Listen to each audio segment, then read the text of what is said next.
The guard standing at the gates of Windsor Castle had seen many strange things in his career, but nothing prepared him for what happened on that cold November morning in 1987. A sleek Land Rover approached the checkpoint. The driver wore no crown, no tiara, just a simple headscarf and muddy boots. It was Princess Anne, but she wasn't slowing down. The young guard stepped forward, his hand raised. Protocol was clear.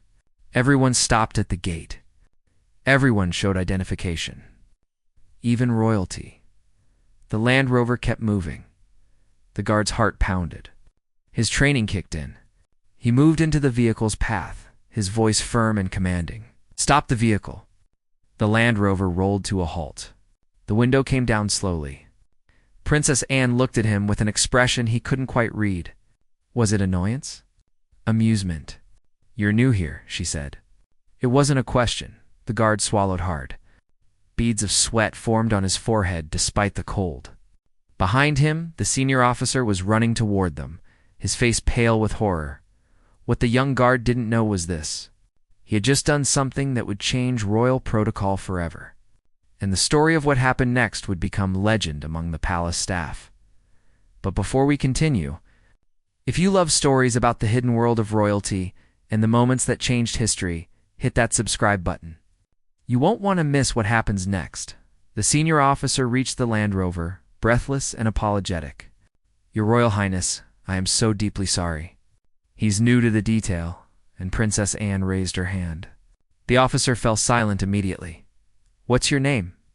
she asked the young guard. His throat felt dry. "Private James Morrison, ma'am." "How long have you been stationed here, Private Morrison?" "3 days, ma'am." The silence stretched like elastic. The senior officer looked like he might faint. Other guards watched from their posts, frozen in place. Princess Anne studied the young guard's face. His jaw was set. His posture remained straight despite the obvious terror in his eyes. He had followed his training. He had done his duty. She nodded once. "Good work, Private Morrison. You did exactly what you were supposed to do." The Land Rover pulled away, leaving 2 stunned guards in its wake. But what happened next shocked everyone even more. The following morning, Private Morrison received an urgent summons. He was to report to the office of the captain of the guard immediately. His stomach churned as he walked down the long corridor. Had his career ended before it even began? The captain sat behind his desk, his expression unreadable. In his hand was an official document bearing the royal seal. "Private Morrison," he began slowly, "what I'm about to tell you is unprecedented. In the modern history of the royal household," hands trembled slightly at his sides. "Princess, Anne has made a formal request to the Queen, and Her Majesty has granted it." The captain looked up, and for the first time, Morrison saw something unexpected in his eyes. Respect. "You are to receive a commendation for exceptional duty. But that's not all." He paused, letting the weight of the moment settle. "Princess Anne has also requested something else. Something that hasn't been done in over 100 years. Morrison waited, his heart hammering against his ribs. The captain stood, came around the desk, and extended his hand. "Congratulations, Private Morrison. You've just been granted the rarest privilege in the British royal household." But what was this privilege? And why would a simple guard stopping a royal vehicle lead to such an extraordinary honor? The answer lies in a tradition so old, most people had forgotten it existed. The tradition dated back to the reign of Queen Victoria. It was called the right of direct address. In those days, only a handful of the most trusted servants and guards were granted this privilege. It meant they could speak directly to a member of the royal family without waiting for permission. They could report dangers immediately. They could act without fear of punishment if they believed the royal family was at risk. But over the decades, the tradition had faded. Security protocols changed. Modern systems replaced old customs. Right of direct address became a footnote in history books. Until Princess Anne brought it back. She had seen something in Private Morrison that day. She had seen a young man who valued duty over fear, who followed the rules even when it meant challenging royalty, who understood that true service meant protecting people, not titles. and she wanted to reward that. The news spread through the palace like wildfire. Guards whispered about it in the changing rooms. Staff discussed it over tea. Even the Queen's private secretary raised his eyebrows when he heard. "At Your Majesty." He said carefully, presenting the request to Queen Elizabeth. "This is most unusual." The Queen read the document. Her expression remained neutral, but those who knew her well could see the faint smile at the corner of her lips. "My daughter has always had excellent judgment in these matters," she said quietly. "Grant the request." 3 days later, a small ceremony took place in the throne room. No cameras. No press, just a handful of senior officers and palace officials. Private Morrison stood at attention, his uniform pressed to perfection. His hands no longer trembled. He had spent the past 3 days in a state of disbelief, certain there had been some mistake. Princess Anne entered the room. She wore her military uniform, her medals gleaming in the afternoon light streaming through the tall windows. The captain of the guard read the proclamation. By order of Her Majesty Queen Elizabeth II, and upon the recommendation of Her Royal Highness the Princess Royal, Private James Morrison is hereby granted the right of direct address. He may speak freely to any member of the royal family when matters of security or duty require it. He shall not be reprimanded for actions taken in good faith to protect the safety and dignity of the crown. Princess Anne stepped forward. She extended her hand. Morrison shook it, his mind racing to process what had just happened. "You did your job, Private Morrison," she said. "In a world where too many people are afraid to do the right thing, you stood your ground. That's worth recognition." She leaned in slightly, her voice dropping to just above a whisper. "Between you and me, I was testing you. I've been driving through that gate for years, but I wanted to see if the new guards were properly trained. Most waved me through without a second thought. You didn't. That tells me everything I need to know." Morrison's eyes widened. It had been a test. Princess Anne smiled. It was genuine. "Warm, don't worry. Your senior officer didn't know either. Only the Queen and I knew, and now you do." She stepped back, her expression becoming formal again. "Carry on, Private Morrison." Oh. The ceremony ended. The officials filed out. But for Morrison, nothing would ever be the same. Word of the honor reached the press within a week. Journalists scrambled to understand what had happened. Palace officials gave brief statements about exemplary service and royal recognition. But they left out the most important part. They didn't mention what happened 6 months later. They didn't talk about the night when Private Morrison's training and his new privilege would be put to the ultimate test. The night when Princess Anne's life hung in the balance. The night when a simple guard would have to make an impossible choice. And the night when everyone would finally understand why she had insisted on granting him this rare honor. May 1988, the London air was thick with spring rain. Private Morrison had been transferred to Buckingham Palace. It was a promotion, though he never asked for it. The right of direct address had made him something of a legend among the guards. Some respected him. Others resented him. He tried not to think about it. He simply did his job. That night, he was assigned to the East Wing corridor. It was usually a quiet post. Most of the royal family was away at various engagements. The palace felt emptier than usual. At 11:15, Morrison heard footsteps. Quick, purposeful. Princess Anne appeared around the corner. She wore an evening gown, clearly returning from some formal event. But something was wrong. Her face was tense. Her eyes scanned the corridor. Behind her at a distance was her personal protection officer. Morrison straightened. "Good evening, Your Royal Highness." She nodded curtly, moving past him toward her private quarters. Then he saw it. A shadow moved at the far end of the corridor. A man not in uniform. Not palace staff. Morrison's training kicked in instantly. His hand went to his radio. It's unidentified person, East Wing, 3rd floor. Possible security breach. The shadow moved faster now, coming toward them. Princess Anne heard Morrison's radio call. She stopped, turned. The protection officer was too far behind. 30 meters at least. He started running. The man in the corridor pulled something from his jacket. Morrison didn't think. He moved.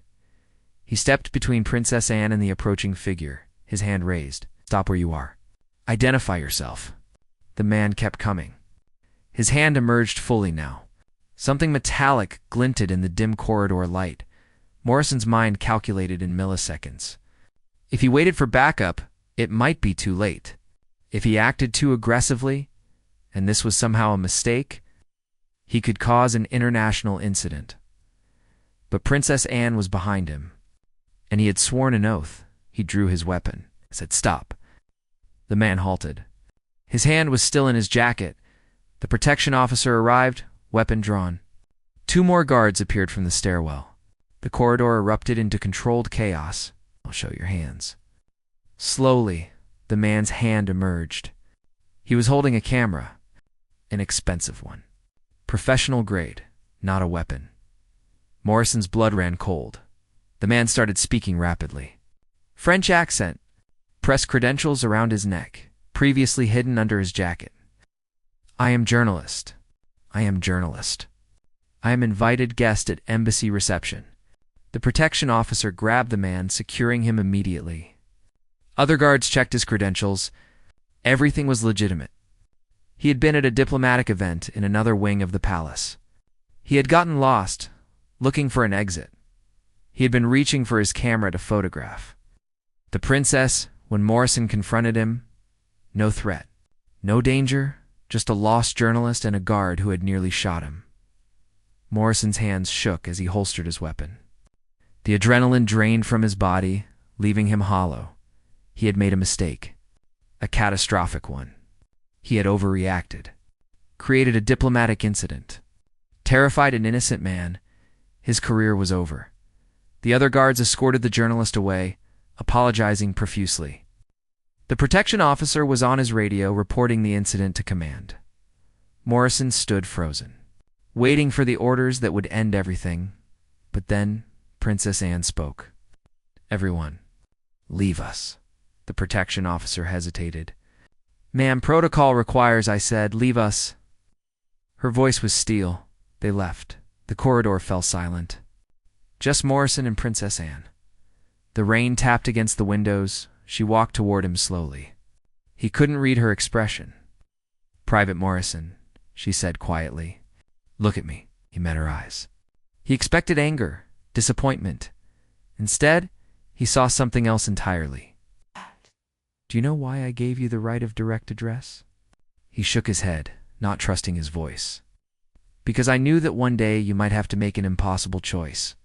Act and be wrong, or hesitate and lose everything." She stepped closer. "You made the right choice tonight." "But ma'am." He was innocent. He was a stranger approaching me in a restricted corridor, reaching into his jacket. "You did exactly what you were trained to do. You protected me, even knowing it might cost you everything." Her expression softened. "That's what the right of direct address means, Private Morrison. It means I trust your judgment, even when you're wrong, especially when you're wrong, because you were trying to be right." Morrison felt something break loose in his chest. Relief, gratitude, disbelief. "You won't face any disciplinary action," she continued. "I'll see to that personally." She turned to leave, then paused. "But there's something you should know." What she said next would change everything Morrison thought he understood about that night. "That journalist," Princess Anne said, her voice careful and measured, "he wasn't lost." Morrison's confusion must have shown on his face. He was placed there, deliberately, as another test. The words hung in the air like smoke. "What?" "Not by me this time," she added quickly. "By palace security. They wanted to see if the right of direct address had made you too confident, or too hesitant. They wanted to know if you could still make the hard decisions when it mattered." Morrison felt his anger rising. They used a civilian. They created a situation that could have gone badly wrong? Yes, I agree. Which is why I'm ending these tests immediately. You've proven everything you need to prove, Private Morrison. Twice now, she looked down the corridor where the journalist had been escorted away. The man was compensated generously for his cooperation. He'll be given exclusive access to photograph an upcoming state event. He's actually quite pleased with himself. Morrison tried to process this. Everything he thought he understood about the evening was being rewritten. But you should also know something else, Princess Anne continued. Something true. The rain outside grew heavier. Thunder rumbled in the distance. There was a real security threat tonight. One that nobody planned. One that had nothing to do with tests or training exercises. Morrison's blood went cold. 10 minutes before you saw that journalist, Palace Intelligence received a credible threat against me. Someone who had made specific threats. Someone who had detailed knowledge of palace layout and security rotations. She pulled a folded paper from her evening bag and handed it to him. It was a security bulletin, marked urgent, distributed at 11:00 single quotes clock. 11-15 was when he'd first seen her in the corridor. We didn't know if the threat was immediate or planned for later, she explained. We didn't know if the person was already inside the palace or trying to get in. All we knew was that I was potentially at risk. Morrison scanned the bulletin. Male, 6 feet tall, dark clothing, possibly carrying a weapon. The journalist matched the description almost exactly. So when you stepped between me and that man, Princess Anne said softly, you weren't overreacting to a test. You were responding to a genuine threat. You just didn't know it. But the journalist was exactly what he appeared to be. Wrong place, wrong time. Incredibly unfortunate coincidence. But the person who made the threats is still out there. They haven't been apprehended. She let that sink in. My protection officer was too far away. If that man had actually been the threat, if he'd had a weapon, you would have been the only thing standing between him and me. And you didn't hesitate. Not for a second. Morrison's mind raced. Everything had been real. The danger, the fear, the impossible split-second decision. Does the press know? He asked. About the real threat? No, and they won't. We don't advertise our vulnerabilities. As far as the world knows, nothing happened tonight except a journalist getting briefly detained for being in the wrong corridor. She folded her hands in front of her. But I wanted you to know the truth, because you deserve to understand what you did tonight. You didn't just follow protocol. You didn't just do your job. You potentially saved my life. The corridor suddenly felt smaller. The weight of the moment pressed down on Morrison's shoulders. What happens now? He asked quietly. Now? Now you continue doing exactly what you've been doing. Being the kind of guard every member of this family should have. The kind who thinks, who acts. Who doesn't wait for permission when lives are at stake. She started to walk away, then stopped one more time. Oh, and Private Morrison, that bulletproof vest you're wearing under your uniform? He nodded. I recommended those for all guards 2 years ago. Most of my family thought I was being paranoid. But I've had my own experiences with people who want to do harm. I know what it's like when security fails. Her eyes grew distant for a moment, as if remembering something painful. In 1974, a man tried to kidnap me. On the mall, in broad daylight. He shot 4 people trying to get to me. My driver, my protection officer, a journalist, a police officer. All survived, thank God. Morrison had heard the story. It was legendary among security personnel.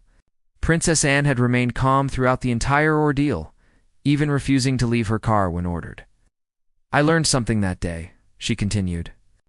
Security protocols only work if the people implementing them are willing to act decisively. You can have all the training in the world, all the equipment, all the procedures. But if the person on the ground freezes when it matters, none of it means anything. She smiled, sad, knowing you didn't freeze, Private Morrison.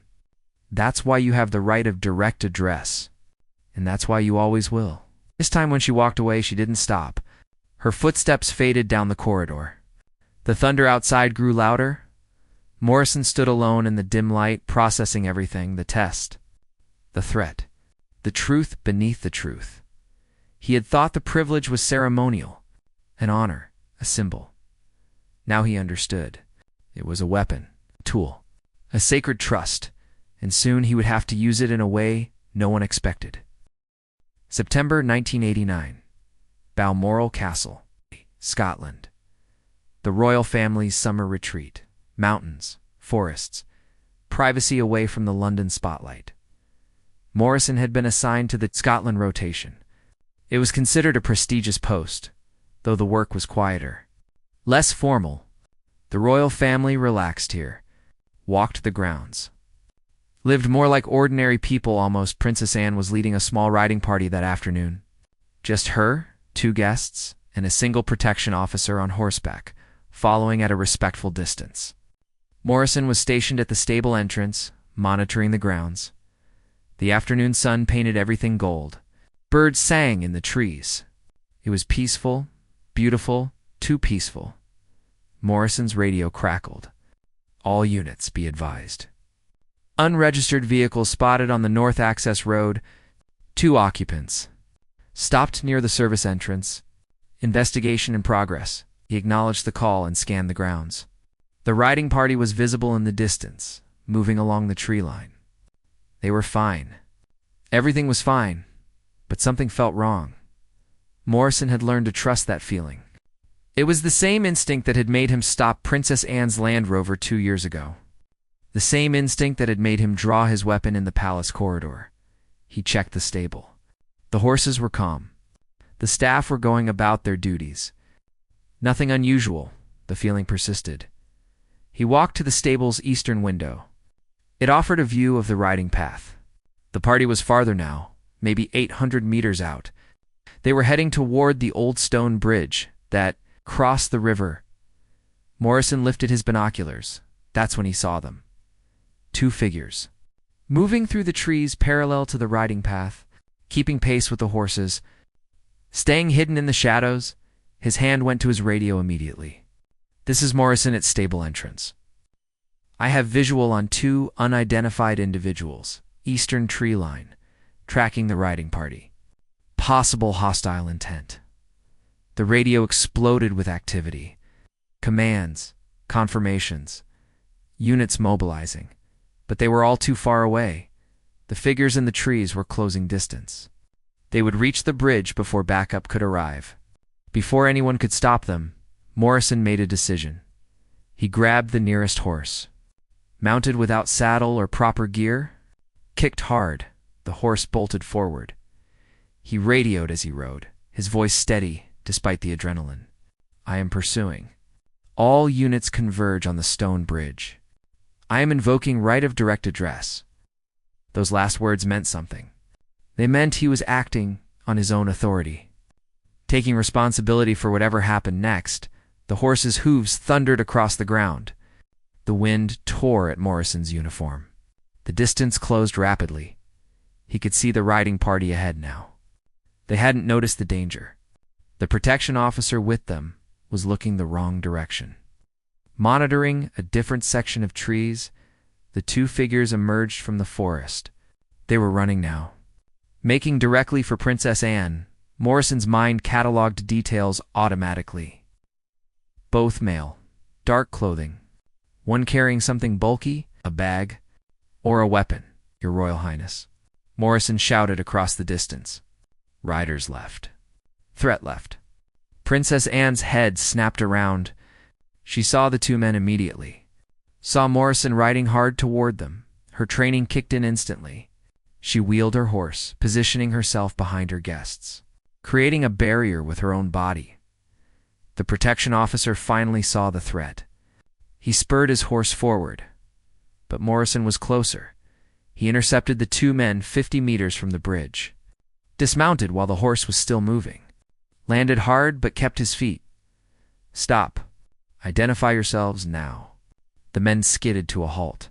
They looked young. Maybe early 20s. Scared. One of them raised his hands. We're photographers. Just photographers? The other one held up the bulky object. It was a camera with a massive telephoto lens. We just wanted pictures of the princess riding. We didn't mean Morrison kept his weapon trained on them, on the ground. Both of you now. They complied immediately, dropping to the grass. The camera fell beside them. The protection officer arrived, weapon drawn. Other guards appeared from multiple directions surrounding the area. Princess Anne rode up slowly. Her face was unreadable. The two photographers were sobbing now, terrified, babbling. Escalations. About trying to get exclusive photos. About not realizing they were trespassing on royal property. They were just kids. Stupid kids with cameras who had made a catastrophic error in judgment. Not assassins. Not kidnappers. Not threats, just idiots. Morrison felt the familiar hollow sensation. The same one from the palace corridor. The same fear that he'd overreacted. That he'd destroyed his career for nothing. But then Princess Anne spoke. Loud enough for everyone to hear? Private Morrison responded appropriately to an apparent threat. He followed protocol exactly. These two individuals will be detained and charged with trespassing on crown property. Their equipment will be confiscated. She looked directly at the photographers. You should consider yourselves fortunate. If Private Morrison had believed you posed an imminent threat to life, he would have been justified in using lethal force. Do you understand how close you came to being shot today? The photographers nodded, still crying. Take them away, she ordered the other guards. When they were alone, Princess Anne dismounted. She walked to Morrison, who still stood at attention, his heart racing. Third time, she said quietly, ma'am. This is the third time you've placed yourself between danger and me. The gate, the corridor, and now this. She studied his face. Do you know what the right of direct address really means, Private Morrison? Not the official definition. The real one. He shook his head. It means I trust you to know the difference between danger and paranoia. Between action and recklessness. Between courage and stupidity. She placed her hand on his shoulder. It was a breach of protocol. She didn't care. It means you have permission to be wrong as long as you're wrong for the right reasons. And you have never, not once, been wrong for the wrong reasons. Morrison felt something crack in his chest. 2 years of pressure? 2 years of wondering if he deserved the honor? 2 years of questioning every decision? Thank you, ma'am, he managed. Princess Anne smiled, genuine, warm. No, Private Morrison. Thank you. She remounted her horse. The riding party reformed. Life continued. But for Morrison, something had changed. He finally understood what Princess Anne had known from the beginning. The rare privilege wasn't about permission. It was about trust. December 1995. 8 years after that cold, November morning at Windsor Castle. Private Morrison was no longer private. He was Captain James Morrison now. Head of personal security for Princess Anne. The youngest person ever promoted to that position. They never spoke about the right of direct address anymore. It had become simply understood. Part of who they were to each other, not friends. That would be inappropriate. But something deeper than merely guard and principle. A partnership built on mutual respect and tested under fire. On this particular December evening, Morrison stood in the back of a grand ballroom in London. Princess Anne was attending a charity gala. 500 guests. Dozens of security personnel. Everything planned to the minute. Everything controlled. Morrison watched the crowd with practiced eyes. Years of experience had taught him to spot the anomalies. The wrong expressions. The unusual movements. The threats hiding in plain sight. Nothing seemed wrong, but that feeling was back. The instinct that had never led him astray. He scanned the room again. Waiters, guests, security, all accounted for, all verified. His radio whispered in his ear. Routine check-ins. Status reports. Everything normal. Princess Anne was at the center of the room speaking with a group of diplomats. She was smiling, relaxed, in her element. Morrison's eyes drifted to the catering staff. 20 people. All background checked. All cleared. Wait. 21 people. He counted again, slowly, carefully. 20-1. There should be 20. Morrison moved through the crowd. Not running. Not drawing attention. Just walking with purpose toward the catering area. He activated his radio. Kept his voice calm. Verify catering staff count. I have 21 personnel. Manifest shows 20. Pause. Then confirmation. Correct. 20 personnel scheduled. Morrison's eyes locked on a waiter near the back. Young male, dark hair, holding a tray of champagne glasses, not making eye contact with anyone, not moving like the other servers, standing perfectly still. Watching Princess Anne Morrison adjusted his path. Casual, easy, just another security officer doing routine checks. He approached the waiter from behind. Got close enough to see the details. The uniform was wrong. A slightly different shade of black. The shoes were wrong too. Too casual. Not the polished dress shoes the other waiters wore, and there was something under the serving jacket. A bulge, concealed. But there, Morrison's hand moved to his weapon. His other hand reached for the waiter's shoulder. "Excuse me, sir. I need to see your credentials." The waiter turned. His eyes met Morrison's. For a split second, everything stopped. Morrison saw the calculation happening behind those eyes. The decision being made. Then the waiter moved. His hand went to the bulge under his jacket. Morrison reacted on pure instinct. He grabbed the man's wrist, twisted hard, drove him against the wall. The room erupted into chaos. Security descended from every direction. Guests screamed. The waiter struggled. Morrison held him pinned, his knee in the man's back. "He's armed. I need backup here now." Other guards reached them. Hands secured the man. Searched him. They pulled out a knife from under his jacket. 6 inches long. Serrated edge. The kind designed to do maximum damage, and they found something else. A letter addressed to Princess Anne, filled with rambling threats. Delusions about destiny and divine purpose. The man wasn't screaming anymore. He was laughing. A high, broken sound. "She was supposed to understand," he kept saying. "She was supposed to see. I just needed to talk to her. To make her see." Morrison felt cold spread through his chest. This wasn't a photographer. Wasn't a journalist. Wasn't a test. This was the real thing. Princess Anne appeared at the edge of the commotion. Her security team surrounding her. Her face was pale, but composed. Her eyes met Morrison's across the chaos. He saw the understanding there, the recognition of how close it had been. If he hadn't trusted that feeling, if he hadn't counted the servers, if he hadn't acted immediately, the man was escorted away by police. The gala was quietly ended. Guests were ushered out with careful explanations about a medical emergency. Later, in a quiet office away from the crowds, Princess Anne and Morrison spoke. 8 years, she said softly. 8 years since I gave you that privilege? Yes, ma'am. Do you know what I thought when I saw you holding that man? Morrison shook his head. I thought, this is why I did it. This exact moment, this is what it was all for. She walked to the window. London glittered in the darkness beyond. The right of direct address was never about formality. It was never about ceremony. It was about finding someone I could trust with my life. And trusting them so completely that they wouldn't hesitate when the moment came. She turned back to face him. You saved my life tonight, Captain Morrison. Not might have. Not possibly. You saved it. I was just doing my job, ma'am. No, her voice was firm. You were doing what very few people have the courage to do. You were trusting yourself.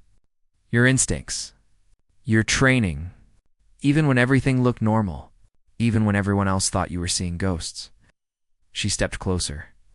That's what I saw in you 8 years ago. That's what I saw when you stopped my Land Rover. A man who would rather be wrong and cautious than right and dead. Morrison felt the weight of those 8 years. Every test. Every challenge. Every moment of doubt. All of it leading to this. The privilege, Princess Anne said quietly, was never something I gave you. It was something I saw you already had. I just gave it a name. She extended her hand. Morrison shook it. Thank you, Captain Morrison, for everything. Outside the window, London continued its eternal rhythm. Life went on. The world turned. But inside that quiet office, something had been acknowledged. Something rare and precious. Trust, earned through fire. Proven through time, the kind of trust that saves lives. The kind of trust that changes everything. And as Captain James Morrison walked out into the December night. He finally understood what Queen Elizabeth had understood when she granted her daughter's unusual request all those years ago. Some privileges aren't given, they're recognized. Some honors aren't ceremonial, they're essential. And some guards aren't just guards. They're the difference between tragedy and survival. The rare privilege wasn't about Princess Anne at all. It was about finding the one person who would never fail her when it mattered most. And she had found him on a cold November morning, standing at a gate, doing exactly what he was supposed to do, protecting her, even from herself.